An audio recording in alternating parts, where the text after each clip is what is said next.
Drop is V A. ठीक है, ये क्या है आपका सैम्पलिंग नेटवर्क है, this is the sampling network. So if the value of here at this particular node the value of voltage is VA. What is the value of VA? V naught into R4 divided by R2 plus R4। ठीक, अगर आपका V naught increase हो रहा है तो similarly आपका VA भी increase होगा। And if the value of VA is increasing, that is the base voltage of the transistor number 2। ठीक है, तो ट्रांजिस्टर की क्या होगी, कंडक्टिविटी इंक्रीज होगी ना। अगर बेस वोल्टेज हम लोग इंक्रीज करेंगे तो इस ट्रांजिस्टर का क्या होगा, कंडक्टिविटी इंक्रीज होगा, बेस करंट आपका इंक्रीज होगा। Let's suppose the value of base current is IB2। ठीक, इफ IB2 इज इंक्रीजिंग, हमको जाना कहाँ है इस पर्टिकुलर साइकिल में, तो यहाँ पे देखिए करंट क्या है, एज्यूम कर लेते हैं ये कलेक्टर करंट है और कलेक्टर करंट को दिया हमने IC2। ठीक, और IC और IB में रिलेशनशिप क्या होता है, IC is equal to beta IB। ठीक है, अगर एक्टिव रीजन में लेके चल रहे हैं हम लोग ट्रांजिस्टर, तो ट्रांजिस्टर को हम लोग एज्यूम करें कि एक्टिव रीजन में, हमेशा हम लोग यही एज्यूम करते हैं कि ट्रांजिस्टर एक्टिव रीजन में है। ठीक, तो IC2 is what, IC2 is equal to beta into IB2। तो अगर IB2 आपकी इंक्रीज हो रही है, IB2 क्यों इंक्रीज हो रही है, क्योंकि VA इंक्रीज हो रहा है। VA क्यों इंक्रीज हो रहा है, क्योंकि V नॉट इंक्रीज हो रहा है। ठीक है, हमने यही एज्यूम किया है ना कि output voltage is increasing. If output voltage is increasing, due to that VA is increasing. Due to VA, this IB2 is increasing. और IB2 और IC2 में क्या रिलेशनशिप है, IC is equal to beta IB2. If IB2 is increasing, similarly the value of IC2 is increasing. ठीक है, अब IC2 कहाँ से आ रही है, इनपुट तो ये है, input voltage source. Let's suppose here the value of current is IR1 across this resistance R1, the value of current is IR1। ठीक, तो अगर IC2 इंक्रीज होगा, IC2 किसका पार्ट है, यहाँ पे ले लो, मान लीजिए ये ट्रांजिस्टर का जो बेस करंट है दैट इज IB1। ठीक, तो IR1 एक्चुअल में है क्या, IR1 is equal to IC2 plus IB1। ठीक है, so if the value of IC2 is increasing, that means IR1 is also increasing। और IR1 इंक्रीज होगा तो क्या होगा, यहाँ पे वोल्टेज ड्रॉप आपका बढ़ेगा ना। क्यों ऐसा, ये वोल्टेज यहाँ पे मान लीजिए क्या है, यहाँ का बेस वोल्टेज VB1 मान के चलिए, base voltage of transistor number 1, ये बेस वोल्टेज है। तो VB1 है क्या एक्चुअल में, VB1 is equal to Vin minus IR1 into R1। ठीक, यही होगा ना, जो इनपुट वोल्टेज है उसमें यहाँ का ड्रॉप आप डिक्रीज कर देंगे तो आपको VB1 मिल जाएगा। तो VB1 is equal to what, Vin minus IR1 into R1। So if the value of IR1 is increasing, अगर ये IR1 आपका इंक्रीज हो रहा है तो VB1 की वैल्यू क्या होगी, VB1 क्या होगा, अगर ज्यादा ड्रॉप हो जाएगा इनपुट वोल्टेज में तो VB1 की वैल्यू डिक्रीज होगी ना। ठीक, the value of VB1 is decreasing, और VB1 के डिक्रीज होने से क्या है, कंडक्टिविटी इसकी डिक्रीज होगी ट्रांजिस्टर, और ट्रांजिस्टर की कंडक्टिविटी डिक्रीज होगी तो आउटपुट आपका क्या हो जाएगा, डिक्रीज हो जाएगा, क्योंकि बेस करंट उसकी कम फ्लो होगी। ठीक, बेस करंट के कम होने से ये करंट आपकी लो हो जाएगी, आउटपुट करंट, तो output voltage will be down, क्योंकि ये करंट किसके लिए रिस्पॉन्सिबल है, लोड करंट के लिए ना। यहाँ पे जो करंट फ्लो होगा that will also be responsible for the current across the load। तो IL भी आपका क्या हो गया, डिक्रीज हो गया। IL के डिक्रीज होने से लोड के क्रॉस जो आपको यहाँ पे वोल्टेज आउटपुट क्या मिल रहा है, IL इंटू RL। तो अगर IL डिक्रीज होगा तो V नॉट भी डिक्रीज होगा। अगर एक साइकिल के थ्रू हम गए यहाँ से, देखिए इस साइकिल के थ्रू, तो स्टार्टिंग में हमने एज्यूम किया V आउटपुट इंक्रीज हो रहा है, बट एक साइकिल के बाद V आउटपुट क्या हो गया, डिक्रीज हो गया। इस वे में मैं आपको समझाया और एक्सपेक्ट भी कर रहा था आंसर यही चीज, तो मैं इंक्रीज के लिए आपको बताया। मैंने पूछा बस क्या कि आप एज्यूम कर लिए, ये चीज आपको एज्यूम करना है कि value of V output is decreasing. आपको क्या एज्यूम करना था, late suppose the value of V output is decreasing. तो डिक्रीजिंग के लिए क्या हो जाए, बस आपको यही करना था, सेम सर्किट लेके चलना था। सेम सर्किट में if V output is decreasing, अगर ये डिक्रीज हो रहा है V आउटपुट, तो VA is also decreasing, VA भी डिक्रीज हो गया। VA के डिक्रीज होने से क्या हुआ, इस ट्रांजिस्टर T2 की कंडक्टिविटी डिक्रीज हो गई ना। कंडक्टिविटी के डिक्रीज होने से मतलब पहले तो IB2 आपका डिक्रीज हुआ, IB2 के बाद IC2 आपका डिक्रीज हो गया, ठीक है, क्योंकि मैं पहले ही बताया IC2 is equal to beta into IB2। IC2 decrease हुआ, IC2 के डिक्रीज होने से व्हाट, IR1 की वैल्यू क्या हो गई, डिक्रीज हो गई। IR1 की वैल्यू डिक्रीज होने से क्या होगा, VB1 पे क्या इफेक्ट पड़ेगा, अगर ये ड्रॉप आपका डिक्रीज होगा तो इनडायरेक्टली आपका VB1 क्या होगा, इंक्रीज होगा ना। अगर ये ड्रॉप आपका डिक्रीज हो गया तो Vin माइनस ड्रॉप आपका डिक्रीज होता है, एक्चुअल में VB1 क्या होगा, इंक्रीज होगा। VB1 की इंक्रीज होने से कंडक्टिविटी इस ट्रांजिस्टर की बढ़ेगी। कंडक्टिविटी बढ़ने से जो यहाँ का करंट है, आउटपुट करंट आपका इंक्रीज होगा। इस करंट के इंक्रीज होने से IL की वैल्यू इंक्रीज होगी। IL इंक्रीज हो रहा है तो ड्रॉप भी आपका इंक्रीज होगा। That means output voltage is increasing. यही चीज आपको मैं एक्सपेक्ट कर रहा था बताने के लिए। कितना सिंपल चीज था, 5 मिनट में आप आंसर दे सकते थे, ठीक, बट आप सिंसियर थे नहीं वहां पे लेक्चर के टाइम पे, इसलिए आपसे वो बना नहीं। आप बस नेट पे बुक पे भटकना स्टार्ट कर दिए, या वेट करने लगे कोई एक सॉल्व करे तो आंसर भेजे तो हम भी उसको पेस्ट करें। ये मेंटेलिटी को जब तक आप छोड़ेंगे नहीं ना, तब तक चीजें आपको क्लियर नहीं होंगी। मेरी बात समझ में आ रही है कि चलेगा सब? Yes sir. समझ में आ रहा है क्या, ये चीज क्लियर है क्या जो चीज मैं बताया आपको? Yes sir. ठीक है, तो ये है ट्रांजिस्टराइज्ड सीरीज वोल्टेज रेगुलेशन का एक्चुअल में डिस्क्रिप्शन, ठीक है। तो कोई भी कंडीशन हो, इंक्रीजिंग डिक्रीजिंग, आप एक साइकिल के थ्रू चलेंगे तो वो चीजें आपको क्लियर हो जाएंगी, ठीक। तो ये तो लास्ट लेक्चर से रिलेटेड चीज था। आज हम लोग देखते हैं, चलिए आज हम लोग को देखना है series voltage regulator using opamp and shunt voltage regulator.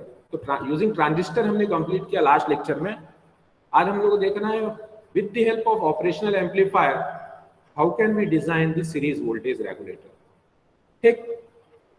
So this is the circuit diagram of series voltage regulator using opamp and this is the block diagram of series voltage regulator, ठीक। पहले भी बताया, इसको मैं यहाँ पेश इसलिए किया हूँ कि हम लोग इस सर्किट को कंपेयर कर सके एक्चुअल में एलिमेंट्स क्या क्या हैं। तो जैसे यहाँ पे लिखा भी हुआ है R1 एंड R2 इस combination is acting, this combination is acting as a sampling circuit. This VZ is acting as a reference voltage, Zener voltage is acting as a reference voltage. This operational amplifier is a comparator. Operational amplifier is what? Operational amplifier is a comparator. It is also called as the error detector, क्योंकि input में कितना error है उसको detect करने का काम कौन करता है, ये operational amplifier. So this operational amplifier is acting as a error detector of comparator circuit. This transistor Q1 is what? It is a control element which is used to control the output voltage. The screen is not visible. Not visible, sir.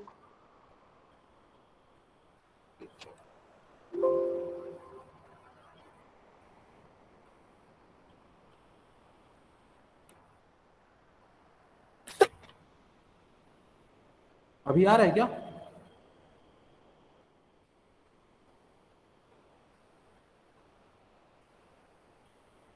सबको नहीं visible है क्या? निशा का क्या है कि sir screen is visible है। हाँ विजिबल है। शुभांगी आप एक बार अपना नेट चेक करिएगा, ठीक है।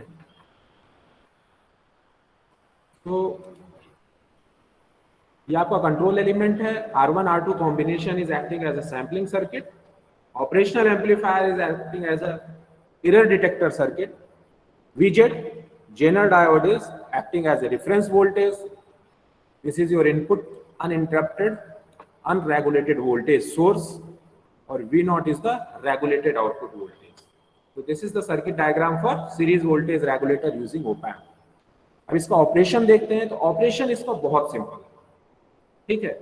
आपको कैसे भी, अभी तक हम लोग कंपैरेटर को क्या लेके चलते थे या कंपैरेटर की एनालिसिस कंप्लीटली क्या होती थी, if negative terminal voltage is higher as compare to positive terminal voltage, on that condition output will be zero या minimum, and if positive terminal voltage is more than negative terminal voltage output will be high।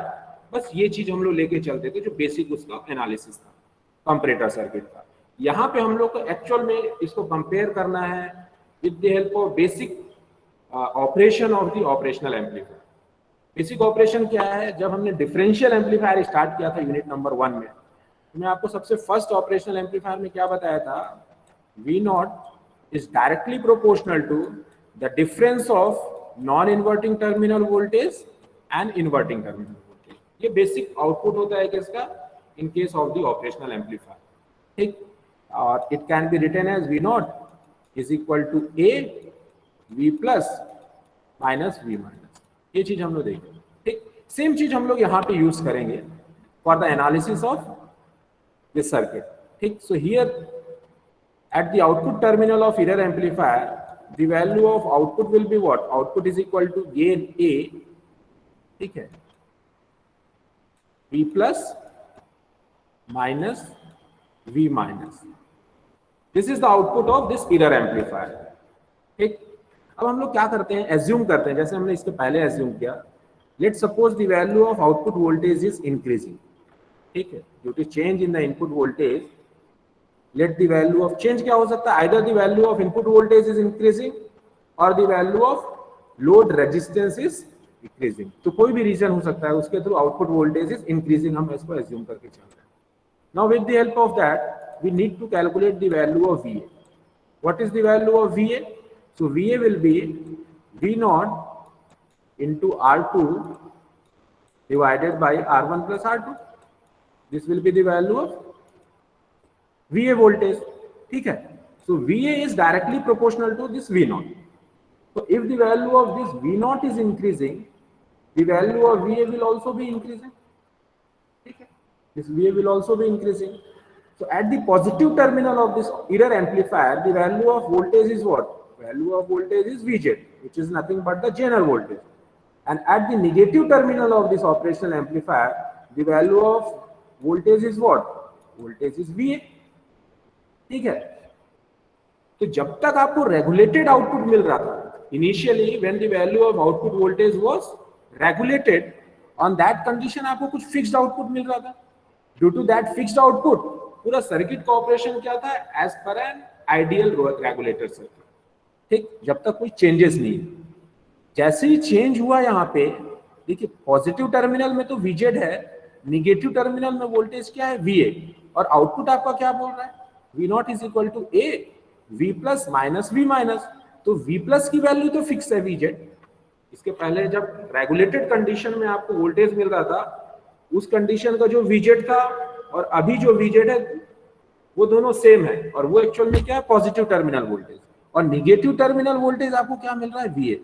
और VA अब क्या हो रहा है, VA आपका increase हो रहा है। VA के इंक्रीज होने से क्या होगा, VA के इंक्रीज होने से ये ड्रॉप आपका बढ़ जाएगा, यहाँ पे V plus minus V minus आपका क्या होगा, डाउन होगा। इसके डाउन होने से output voltage will be decreasing, ठीक। इसके डाउन होने से आउटपुट वोल्टेज क्या हो रहा है, डिक्रीज हो रहा है। और ये आउटपुट वोल्टेज है क्या एक्चुअल में, that is the base voltage of transistor number 1। V naught is what? V naught is the base voltage of transistor number 1। So due to decrease in this V naught, the conductivity of this transistor will also be decreases। The conductivity of transistor is decreasing। When the conductivity is decreasing, the value of current will also be decreasing। यहाँ पे जो आपका load current है IL will also be decreasing, and due to decrease in that, what is the value of V naught? V naught is IL into RL। V naught is what? V naught is equal to IL into RL। So due to decrease in the value of IL, due to decrease in the value of IL, this voltage drop is also been decreasing। और इसके decrease होने से V naught क्या होगा, V naught will be decreases। तो जब तक आपका रेगुलेटेड कंडीशन में था तब तक तो ठीक था सर्किट, पर जैसे ही due to some fluctuation the value of output voltage is increasing, हमने क्या देखा, after a cycle again we are getting the constant value of output. क्यों? क्योंकि जैसे ही आप साइकिल से गए आईएल की वैल्यू डिक्रीज हुई, आईएल के डिक्रीज होने से आउटपुट वोल्टेज क्या हो गया आपका, डिक्रीज हो गया। तो जितना इंक्रीज हुआ था सेम अमाउंट में आउटपुट आपका डिक्रीज हो जाता है और आपको फिर से क्या मिलने लगता है, रेगुलेटेड आउटपुट वोल्टेज। ठीक, ये किस कंडीशन में हमने देखा, when the value of output voltage is increasing. Same चीज हम लोग देख सकते हैं when the value of output voltage is decreasing. अगर मैं अज्यूम करके चलता हूं कि आउटपुट वोल्टेज डिक्रीज हो रहा है तो क्या होगा, तो अगर आउटपुट आपका डिक्रीज हुआ वी नॉट, ये आउटपुट आपका डिक्रीज हो गया, इसके डिक्रीज होने से VA will B decreasing, VA के डिक्रीज होने से क्या होगा, ये ड्रॉप आपका डिक्रीज होगा, V plus minus V minus में ये ड्रॉप डिक्रीज होगा, ड्रॉप के डिक्रीज होने से क्या हो जाएगा, V naught will be increasing. Due to decrease in the value of V minus the value of V naught will be increasing. ये क्या है, base voltage of transistor number 1। Due to increase in base voltage the value of IL will be increasing. जैसी transistor की conductivity बढ़ेगी वो ज्यादा current pass करना start करेगा, तो the value of IL is increasing. Due to increase in the value of IL, this drop IL into RL will be increasing. So after that, after a cycle, output voltage is increasing. So this is the operation of series voltage regulator using op-amp. ठीक, ये चीज clear है क्या? किसी को कोई doubt? किसी को कुछ डाउट है तो बताइए।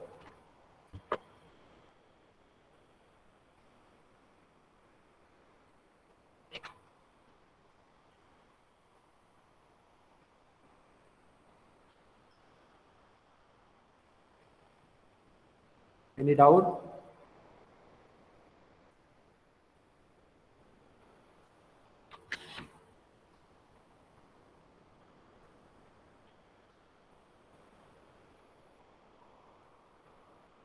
No doubt.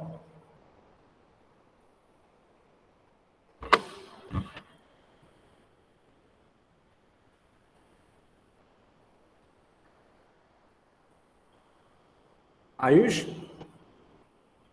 क्लियर है क्या?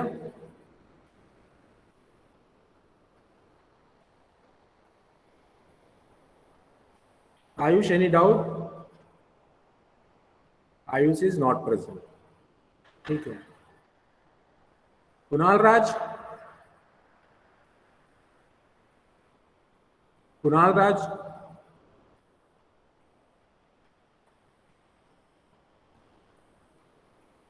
Kunal Raj is not here.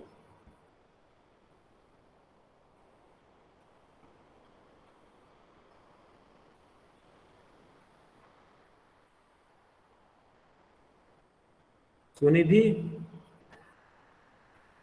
Yes, sir. ये चीज क्लियर है? Yes, sir. ठीक, अब मेरे को ऐसे ही पूछना पड़ेगा। राधिका कुलकर्णी का क्या है क्वेश्चन, सर पहले डिक्रीज होता है फिर सिंगल साइकिल के बाद इंक्रीज होता है, जस्ट टू कंफर्म। हाँ, वो कोई भी कंडीशन आप लेके चलिए साइकिल में, इंक्रीजिंग डिक्रीजिंग। एक्चुअल में हम लोग को क्या चाहिए, रेगुलेटेड आउटपुट वोल्टेज चाहिए। तो रेगुलेटेड आउटपुट में हम लोग देख रहे हैं हर चीजें एक दूसरे से इंटर रिलेटेड है।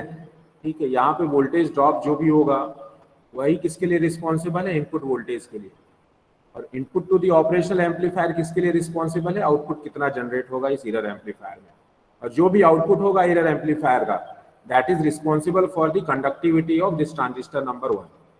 ठीक, और कंडक्टिविटी अगर आपकी इंक्रीज हो रही है तो करंट बढ़ेगी, और कंडक्टिविटी डिक्रीज हो रही है तो करंट की वैल्यू डाउन होगी। करंट की वैल्यू डाउन हुई तो आउटपुट वोल्टेज आपका डाउन हो जाएगा, और करंट की वैल्यू इंक्रीज होगी तो आउटपुट वोल्टेज आपका इंक्रीज हो जाएगा।